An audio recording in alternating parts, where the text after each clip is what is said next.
स्वागत है सबका। पिछले क्लास में हमने वंशानुक्रम के बारे में अध्ययन किया था। अर्थात विकास को प्रभावित करने वाले कारकों में प्रमुख रूप से वंशानुक्रम को लेकर वंशानुक्रम की परिभाषा और वंशानुक्रम की प्रक्रिया के बारे में हमने अध्ययन किया था। आज हम वंशानुक्रम के नियमों के बारे में अध्ययन करेंगे। वंशानुक्रम के नियमों के संबंध में प्रथम नियम समानता का नियम है, द्वितीय नियम विभिन्नता का नियम है, तृतीय नियम प्रत्यागमन का नियम है, चौथा नियम अर्जित गुणों के संक्रमण का नियम है और पांचवा नियम जॉन ग्रेगर मेंडल का नियम है और छठवां नियम है बीजकोश की निरंतरता का नियम है। समानता का नियम इसमें कहा जाता है कि जैसे माता पिता होते हैं वैसे बच्चे, जैसे माता पिता वैसे बच्चे होते हैं। अर्थात यहाँ पर संतान पूर्ण रूप से माता पिताओं के जैसे होते हैं। अर्थात यहाँ पर प्रतिभाशाली माता पिताओं को प्रतिभाशाली बच्चे ही पैदा होते हैं और मूढ़ माता पिताओं को मूढ़ बच्चे पैदा होते हैं और कम प्रतिभाशाली माता पिताओं को कम प्रतिभाशाली बच्चे ही पैदा होते हैं। और इसके संबंध में कहा जाता है क्या चोर को नेता पैदा होता है, क्या चोर को नेता पैदा होता है, अर्थात क्या चोर को राजा पैदा होता है, अर्थात राजा को राजा ही पैदा होता है, चोर को चोर ही पैदा होता है, प्रतिभाशाली को प्रतिभाशाली ही पैदा होता है और कम प्रतिभाशाली को कम प्रतिभाशाली बच्चे ही पैदा होते हैं। इसका प्रबल समर्थक सिद्धांत समानता का सिद्धांत या वंशानुक्रम के समानता का नियम कहा जाता है। और उसके बाद द्वितीय नियम आता है विभिन्नता का नियम है। विभिन्नता का नियम मानी यहाँ पर बालक माता पिता जैसे बालक प्राप्त नहीं होते हैं। इसका मतलब यह नहीं कि माता पिता के पूर्ण विपरीत बालक पैदा होते हैं। विभिन्नता का अर्थ यह होता है कि माता पिता के कुछ भिन्न बालक पैदा होते हैं। अर्थात ना तो बालक पूर्ण रूप से माता पिता जैसे होते हैं और ना ही पूर्ण रूप से माता पिता के विपरीत भी होते हैं। यहाँ पर कुछ भिन्नता बालकों में माता पिताओं से प्राप्त होती हैं। अर्थात यहाँ पर अधिक प्रतिभाशाली माता पिताओं को अधिक प्रतिभाशाली माता पिताओं को कम प्रतिभाशाली बालक पैदा होते हैं। इस प्रकार हम कह सकते हैं। और इसके साथ साथ विभिन्नता नियम के अनुसार प्रतिभाशाली माता पिताओं को प्रतिभाशाली और उसके साथ साथ प्रतिभाशाली और उसके साथ साथ मूढ़ भी पैदा हो सकते हैं। दोनों प्रकार के बालक या दोनों प्रकार के संतान प्राप्त होते हैं। इसका मतलब यह है कि आजकल अगर उदाहरण के रूप में लिए तो हम ये हिंदी फिल्म स्टार अमिताभ बच्चन जो है उनके बच्चे फिल्म स्टार एक अभिषेक बच्चन फिल्म स्टार बन गया और उनके संतानों में से और कोई और एक क्षेत्र में प्रसिद्ध बन गए, इस प्रकार कहा जाता है। और तेलुगु आंध्र राज्य के फिल्म क्षेत्र में एक प्रमुख नेता और ये NTR कहा जाता है, उनके बच्चों में एक संतान या एक बालक फिल्म क्षेत्र में एक प्रमुख फिल्म एक्टर बन गया और अन्य संतान अन्य क्षेत्रों में प्रसिद्ध बन गए। इस प्रकार विभिन्नता का नियम के अंतर्गत प्रतिभाशाली माता पिता को प्रतिभाशाली बालकों के साथ साथ मूढ़ बालक भी पैदा होते हैं। इस प्रकार भिन्न संतान प्राप्त होते हैं। इसका प्रबल समर्थक नियम को ही हम विभिन्नता का नियम कहते हैं। और उसके बाद प्रत्यागमन का नियम है। प्रत्यागमन उसका अर्थ ही विपरीत कहा जाता है। विपरीत कहा जाता है अर्थात यहाँ पर प्रतिभाशाली माता पिताओं को पूर्ण रूप से मूढ़ संतान प्राप्त होते हैं। प्रतिभाशाली संतान को मूढ़, प्रतिभाशाली माता पिताओं को मूढ़ संतान प्राप्त होता है, अर्थात मूर्ख संतान प्राप्त होते हैं। इसे प्रत्यागमन का नियम कहा जाता है। इस प्रकार माता पिताओं से या अभिभावकों से पूर्ण विपरीत संतान प्राप्त होने के कारणों में एक कारण ऐसा भी बताया गया है कि प्रकृति का नियम है कि प्रकृति हमेशा विशिष्ट गुणों की अपेक्षा सामान्य गुणों का वितरण अधिक करता है। यहाँ पर विशिष्ट गुण क्या होते हैं और सामान्य गुण क्या होते हैं, इसके बारे में जानने की आवश्यकता होती है। सामान्य गुण माने जो जन्मतः प्राप्त होते हैं वे सामान्य गुण माने जाते हैं, और जो आर्जित प्राप्त होते हैं उन्हें विशिष्ट गुण माने जाते हैं। हम व्यक्ति अपने जीवन काल में अनेक प्रकार के कारकों से प्रभावित होकर कुछ गुणों को अपने जीवन में अर्जित करता है, उनको ही अर्जित गुण कहते हैं या विशिष्ट गुण कहते हैं। यहाँ पर विशिष्ट गुण जो होते हैं, जो अर्जित होते हैं, व्यक्ति अपने जीवन काल में अर्जन करता है, उनका वितरण प्रकृति के द्वारा आगामी पीढ़ियों में नहीं होता है। केवल प्रकृति के द्वारा जो जन्मतः या वंश परंपरा के द्वारा या आनुवंशिकता के द्वारा प्राप्त होते हैं, उनका ही वितरण प्रकृति के द्वारा होता है। इस कारण यहाँ पर प्रतिभाशाली माता पिताओं को मूर्ख या मूढ़ संतान प्राप्त होते हैं। इस प्रकार मनोवैज्ञानिकों ने विपरीत या प्रत्यागमन संतान प्राप्त होने के कारण के बारे में बताया। और उसके बाद आता है आर्जित गुणों के संक्रमण का नियम है। आर्जित गुणों के संक्रमण का नियम, इसके बारे में अभी हमने प्रत्यागमन के नियमों के बारे में, प्रत्यागमन नियम के बारे में कहते हुए एक सामान्य गुण और विशिष्ट गुण अंश को लिया गया है। विशिष्ट गुण जो होते हैं वे आर्जित गुण होते हैं, इस प्रकार भी कहा गया है। इसलिए आर्जित गुणों को ही विशिष्ट गुण कहते हैं। और विशिष्ट गुण जो हैं वे आगामी पीढ़ियों में आनुवंशिकता के रूप में या वंश परंपरा के रूप में संक्रमित होते हैं। इसका प्रबल समर्थक नियम ही आर्जित गुणों के संक्रमण का नियम है। लेकिन इस नियम को अनेक मनोवैज्ञानिकों ने तिरस्कार किया था। केवल कुछ ही मनोवैज्ञानिकों ने इसको स्वीकार किया था। इस प्रकार आर्जित गुणों के संक्रमण के नियम को स्वीकार करने वाले मनोवैज्ञानिकों में प्रमुख रूप से लेमार्क को लिया जाता है। लेमार्क ने इसका प्रबल समर्थन किया था, आर्जित गुणों के संक्रमण का नियम। लेकिन अनेक मनोवैज्ञानिकों के द्वारा इसको मान्यता प्राप्त नहीं हुई थी। और लेमार्क के साथ साथ ये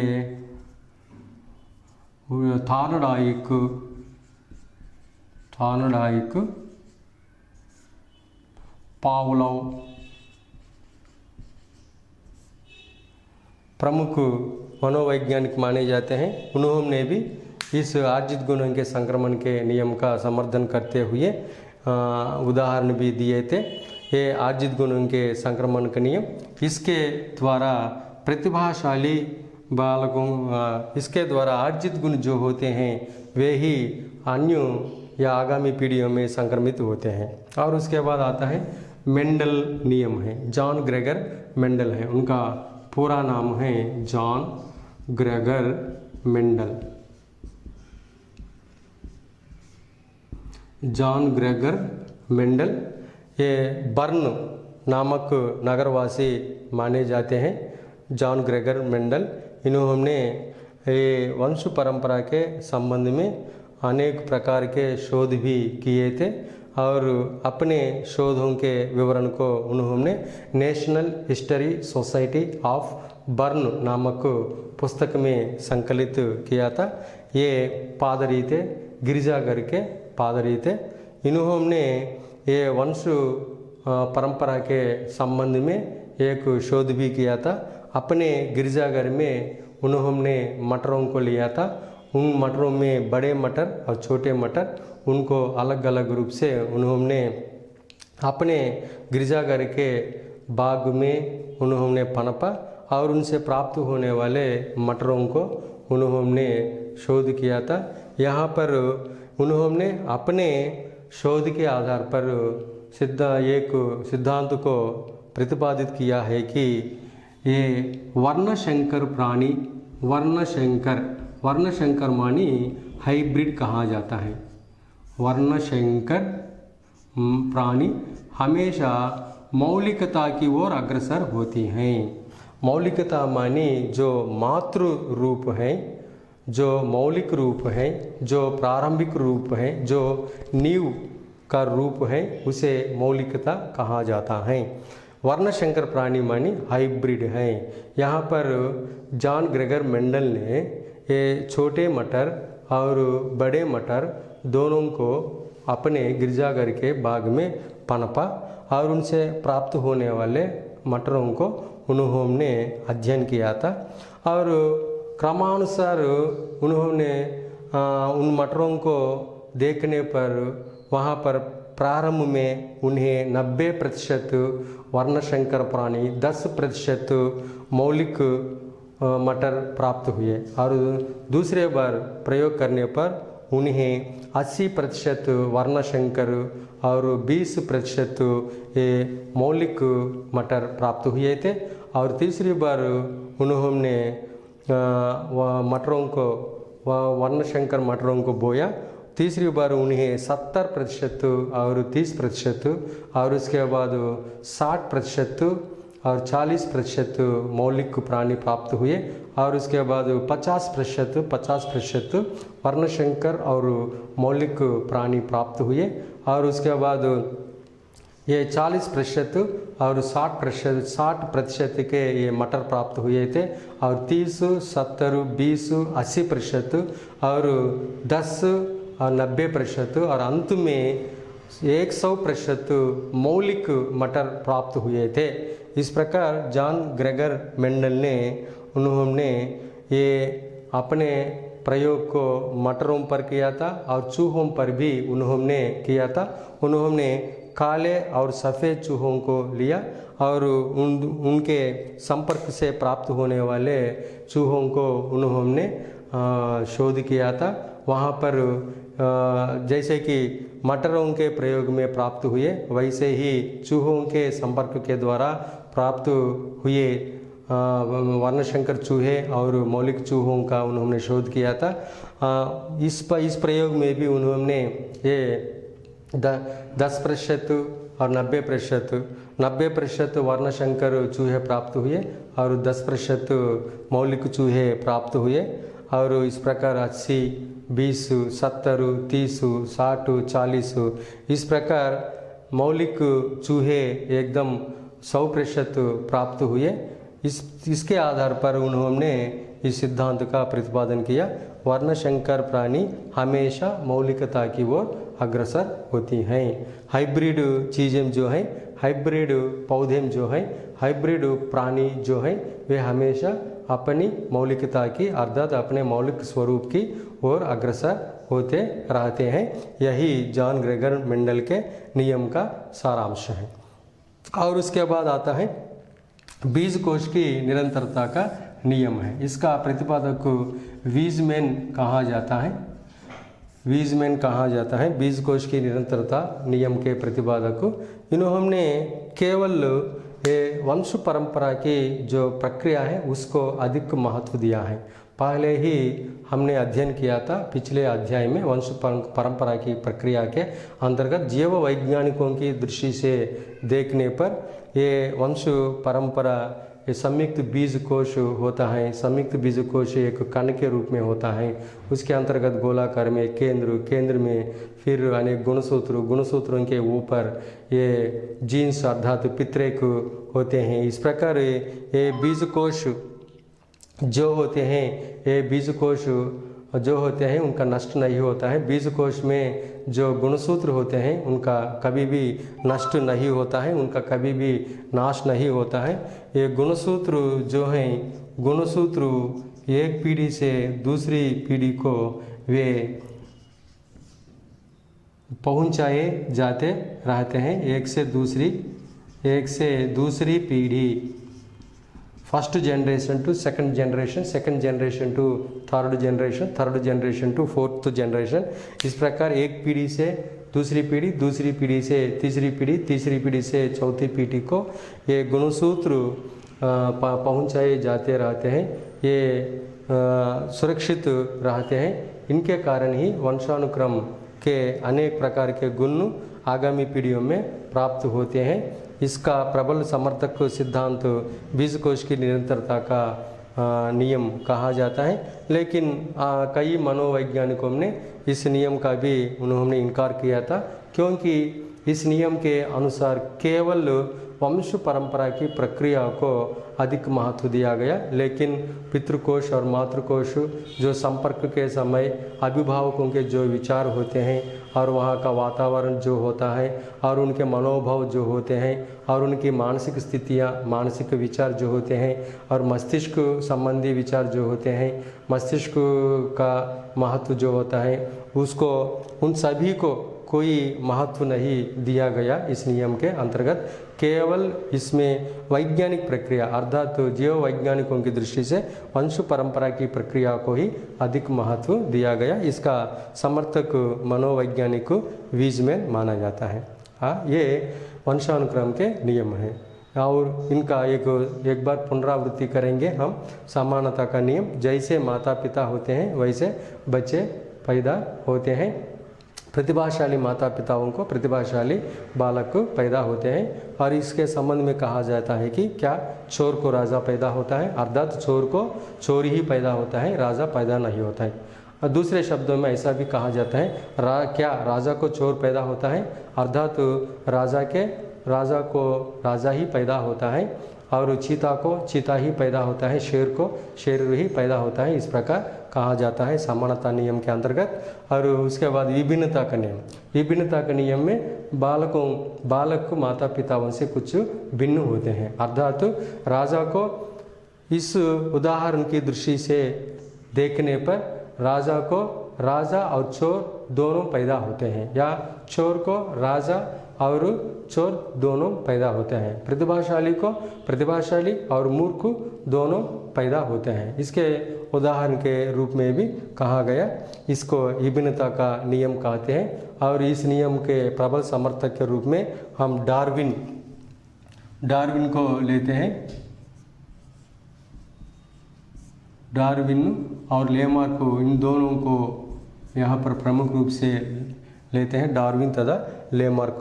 और विभिन्नता नियम के अंतर्गत विभिन्नता के कारणों में एक कारण को भी बताया गया है कि वह क्या है कि ये म्यूटेशन, नवोत्पत्ति कहते हैं, म्यूटेशन कहते हैं, नवोत्पत्ति म्यूटेशन, अंग्रेजी में इसे ही म्यूटेशन कहते हैं। और उसके साथ साथ प्राकृतिक चयन मानी नेचर सिलेक्शन, प्राकृतिक चयन सिलेक्शन ऑफ नेचर सिलेक्शन कहते हैं। इन दोनों का महत्वपूर्ण स्थान विभिन्नता में होता है। और उसके बाद प्रत्यागमन नियम, प्रत्यागमन शब्द का अर्थ विपरीत होता है, अर्थात प्रतिभाशाली बालकों को मूर्ख संतान प्राप्त होते हैं और मूर्ख माता पिताओं या मूर्ख अभिभावकों को प्रतिभाशाली संतान प्राप्त होते हैं। और इसके विपरीत गुणों के अंतर्गत एक कारण ऐसा बताया गया है कि प्रकृति हमेशा विशिष्ट गुणों की अपेक्षा सामान्य गुणों का ही वितरण आगामी पीढ़ियों में करता है। इस कारण प्रत्यागमन अर्थात विपरीत संतान प्राप्त होते हैं। और उसके बाद अर्जित गुणों के संक्रमण का नियम। अर्जित गुणों के संक्रमण नियम, कई मनोवैज्ञानिकों ने जो विशिष्ट गुण होते हैं उनको ही अर्जित कहा जाता है, उनका संक्रमण आगामी पीढ़ियों में नहीं होता है। लेकिन लेमार्क नामक मनोवैज्ञानिक ने कहा कि अर्जित गुणों का भी संक्रमण आगामी पीढ़ियों में होता है। इस प्रकार अनेक पीढ़ियों में अर्जित गुणों का संक्रमण होने पर वह फिर एक साधारण गुण माना जाता है, साधारण गुण के रूप में बनाया जाता है। इस प्रकार लेमार्क नामक मनोवैज्ञानिक ने इस सिद्धांत के बारे में कहा और उन्होंने उदाहरण के रूप में जिराफ जानवर को भी लिया था। कहा जाता है कि रेगिस्तान के प्रांतों में घोड़े थे और वहाँ के प्रांतों के जीवराशियों को, पशुओं को आहार नहीं मिलता था। इस कारण वहाँ खजूर के जैसे ऊंचे पेड़ होते थे और उन खजूर के पेड़ के पत्तों को पाने के लिए वहाँ के घोड़ों ने अपने गले को लंबा करने लगे। इस प्रकार अपने गले को लंबा करते करते उनका गला लंबा बन गया और वह अर्जित गुण माना गया और कालांतर में वही अर्जित गुण या विशिष्ट गुण अन्य पीढ़ियों को संक्रमित होने के कारण वह एक साधारण गुण बन गया और एक साधारण लंबा गर्दन वाला जाति का आविर्भाव हो गया और इस नए रूप से आविर्भवित पशु जाति को ही जिराफ कहा गया। इस प्रकार भी अर्जित गुणों के संक्रमण के नियम के संबंध में उदाहरण के रूप में लिया जाता है। और उसके बाद जॉन ग्रेगर मेंडल के बारे में कहा जाता है कि ये ब्रन नामक नगर के निवासी और ये गिरजाघर के पादरी माने पास्टर कहते हैं, गिरजाघर के पादरी माने जाते थे। इन्होंने वंश परंपरा के संबंध में मटरों पर और चूहों पर प्रयोग किया था। उन्होंने काले चूहों और सफ़ेद चूहों के संक्रमण करके उनसे प्राप्त होने वाले चूहों पर शोध किया था। इस प्रकार अनेक बार संक्रमण होने के बाद क्रमानुसार पहले वर्णशंकर चूहे अधिक पैदा हुए और उसके बाद मौलिक चूहे कम पैदा हुए। क्रमानुसार ये वर्णशंकर चूहे कम पैदा हुए और ये मौलिक चूहे अधिक 100% प्राप्त हुए। इस प्रकार जॉन ग्रेगर मेंडल ने इस पर उन्होंने शोध किया था और उसके बाद बीजकोश की निरंतरता का